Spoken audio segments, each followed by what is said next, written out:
झालं की लोकांना असं वाटतं की पक्षप्रमुख मेन नाही आहे. म्हणजे लोकांना काल असं लोकांना वाटलं की अरे हे कसं काय की पक्षप्रमुख मेन नाही आहे.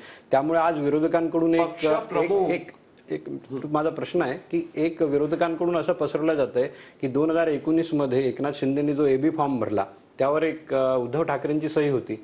मग ते लीगल नाही आहे का? मग ते व्हॅलिड नाही आहे का? अगदी योग्य प्रश्न आहे. हा, पक्षप्रमुख त्यांच्या संविधानाप्रमाणे पक्षप्रमुख हे पक्षाचं सर्वोच्च पद आहे. परंतु आपल्या सांगितल्याप्रमाणे सर्वोच्च निर्णय घेण्याची अथॉरिटी ही राष्ट्रीय कार्यकारिणीकडे आहे. एक. नंबर 2, जर का ही राष्ट्रीय कार्यकारिणी किंवा पक्षातली ऑर्गनायझेशनल बॉडी ही आज चुकीची आहे, तर ज्या वेळेला एबी फॉर्म दिले त्यावेळेला ती चुकीची नव्हती का, हा तुमचा प्रश्न होता. एबी फॉर्म दिले ते चुकीने दिले गेले होते की बरोबर दिले गेले होते हे ठरवायचा अधिकार मला नाहीये. तो कोर्टाने पण मला दिलेला नाहीये.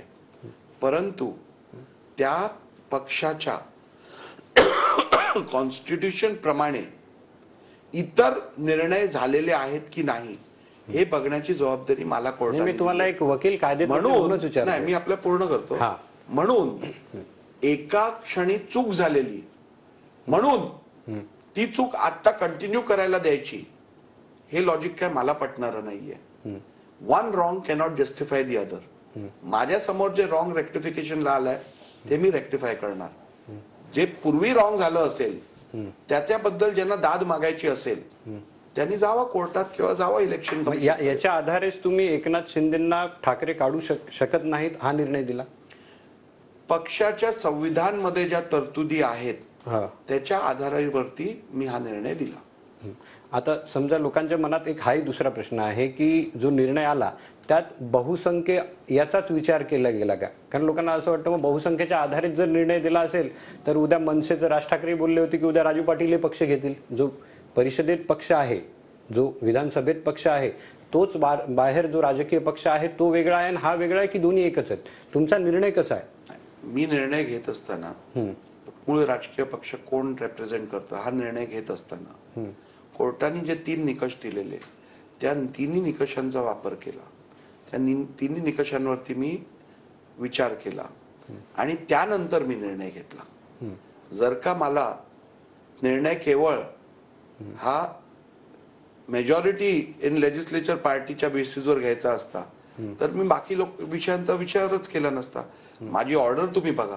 काल पण मी जे जवळजवळ 1.5-2 तास वाचन केलं ऑर्डरचं, त्याच्यातही ह्या प्रत्येक टेस्ट संदर्भात मी माझं ऑब्झर्वेशन आणि कन्क्लुजन रेकॉर्ड केलेलं आहे. मग विधिमंडळ पक्ष हा मुख्य की बाहेरचा राजकीय हे दोन्ही वेगळे आहेत की दोन्ही एक आहेत? विधिमंडळ पक्ष आणि राजकीय पक्ष हे दोन्ही वेगळे आहेत. विधिमंडळ पक्ष कोर्टाने पण हे स्पष्ट केलं आहे की विधिमंडळ पक्ष जेव्हा काम करतं तेव्हा राजकीय पक्षाच्या इच्छेनुसार त्यांनी काम करणं अपेक्षित असतं.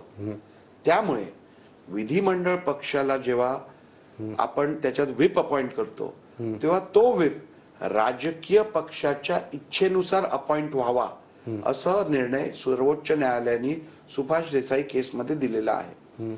तसं असताना या विधिमंडळ पक्षाला जर का आपण स्वतंत्रपणे काम करायची मुभा दिली तर राजकीय पक्षामध्ये आणि आमदारांमध्ये म्हणजेच जनतेमार्फत राजकीय पक्षामध्ये आणि आमदारांमध्ये जी नाळ असते ती कापण्याचा हा एक प्रकार होईल. आणि म्हणूनच राजकीय पक्षाचे विचार आणि इच्छा हे विधिमंडळात रिफ्लेक्ट होण्यासाठी राजकीय पक्षाने विधिमंडळातील प्रतोद नियुक्त करण्यासंदर्भातली आपली इच्छा ग्राह्य धरावी अशी आदेश हा सुप्रीम कोर्टाने अध्यक्षांना दिलेला. तर जर हे असं पकडलं तर मग तुमचा जो निर्णय आहे की राजकीय पक्ष हा शिंदेचा हा फक्त विधिमंडळापुरता की बाहेरही तो शिंदेचा, शिवसेना शिंदेची बाहेर राजकीय पक्ष? राजकीय पक्ष हा राजकीय पक्ष असतो. तो केवळ विधिमंडळासाठी, पार्लिमेंटसाठी, ग्रामपंचायतीसाठी वेगळा नसतो. तो एकच असतो. विधिमंडळ पक्ष हा केवळ विधिमंडळातल्या कामकाजा संदर्भातला पक्ष असतो. नाही, तुम्ही आता थोडा वेळपूर्वी म्हटलं की 2 वेगळ्या आहेत. वेगळेच आहेत ना. हा, दोन्ही वेगळे आहेत. राजकीय पक्ष वेगळा वेगळा आहे, आहे. विधिमंडळ पक्ष वेगळा आहे. मग तुमचा निकाल हा विधिमंडळ पक्ष विधिमंडळापुरता मर्यादित आहे की बाहेर राजकीय पक्ष म्हणून शिंदेच? हा राजकीय कोर्टाने आपल्या आदेशात असं सांगितलंय हा की विधिमंडळ पक्षातला प्रतोद हा याची निवड ठरवण्यासाठी हा आपण राजकीय पक्षाची इच्छा काय होती ह्याचा विचार करा. बरोबर. आता राजकीय पक्षाची इच्छा काय आहे हे आपण कधी ठरवू शकतो? जेव्हा राजकीय पक्ष कोण आहे हे ठरवल्यानंतर. त्यामुळे कोर्टाने आपल्याला सर्वप्रथम सांगितलं 2 गटांपैकी राजकीय पक्ष कुठचा हे तुम्ही ठरवा. कोणाकडे राजकीय पक्षाचं रिप्रेझेंटेशन करत होते हे ठरवा. म्हणजे तुम्ही शिंदेना, याचा अर्थ तुम्ही आता शिंदेना राजकीय पक्ष ही मान्यता देऊन टाकली, म्हणजे बाहेरही राजकीय पक्ष शिंदेच. 2000 मी जी मान्यता दिली आहे ती 21 जून 2022 रोजी जी फूट ज्या वेळेला फूट पडली त्यावेळेला राजकीय पक्ष कोण होतं या संदर्भातला मी निर्णय दिलेला आहे.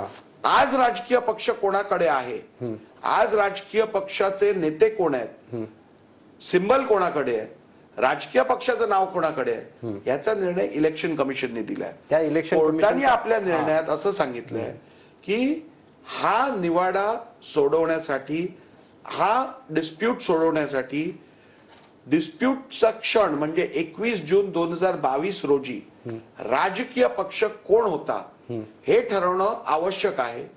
ते अध्यक्षांनी ठरवावं आणि इलेक्शन कमिशननी राजकीय पक्षासंदर्भात जो निर्णय घेतलाय तो प्रॉस्पेक्टिव्ह इन नेचर आहे. म्हणजे जानेवारी 2023 मध्ये जो त्यांनी निर्णय दिला तो तेव्हापासून पुढच्या काळासाठी ऍप्लिकेबल आहे. 21 जून 2022 ला राजकीय पक्ष कुठचा हा ठरवण्याचा अधिकार आणि जबाबदारी ही विधानसभा अध्यक्षांवरती आहे. त्यावेळेस पक्ष